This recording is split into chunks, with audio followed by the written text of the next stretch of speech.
আসলে পাহাড় হচ্ছে আপনার চোখের একটা শান্তি। মানে পাহাড় দেখলে, পাহাড় সমুদ্র এগুলো দেখলে আপনার আসলেই মনটা জোড়ায় যায়। অনেক সুন্দর সিঁড়ি আছে এখানে আবার। পাহাড়ের উপরে ওঠার জন্য তারা কর্তৃপক্ষ অনেক সুন্দর ভালোভাবে ঘিরে রাখছে। দেখেন ওরা কীভাবে আগে যাওয়ার জন্য কী করছে।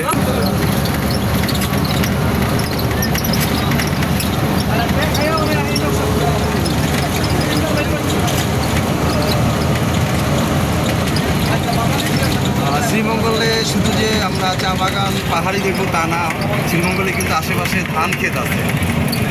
এখানে কিন্তু আসলে সব জায়গায় ধান ক্ষেত থাকে, এখানেও কিন্তু ধান ক্ষেত আছে, দেখতে পারতেছি আমরা। খুব সুন্দর আসলে বাংলাদেশ, মানে বাংলাদেশ হচ্ছে কি বলবো, অস্থির অস্থির। কোন জায়গাতে আছে কি খবর বলতো? কোন জায়গাটা বলছে কি এর কি লোকেশনটা কি দিতে বল? যাওয়ার করা বাকি না সেটা শুনাইছি।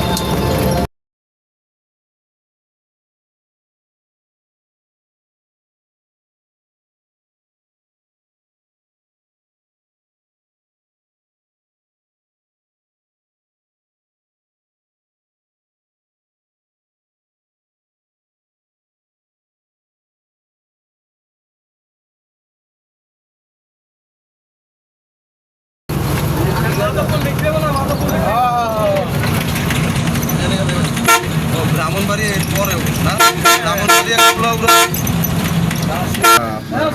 শহর, এটা হচ্ছে বানুগাছ, চৌমুহনী, কমলগঞ্জ। এটা হচ্ছে আপনার বাজার হইতে পারে, বাজার, হ্যাঁ ভানুগাছ বাজার, এটা চৌমুহনী বাজার, কলমগঞ্জ, মৌলভী বাজার, কমলগঞ্জ। মৌলভী বাজার।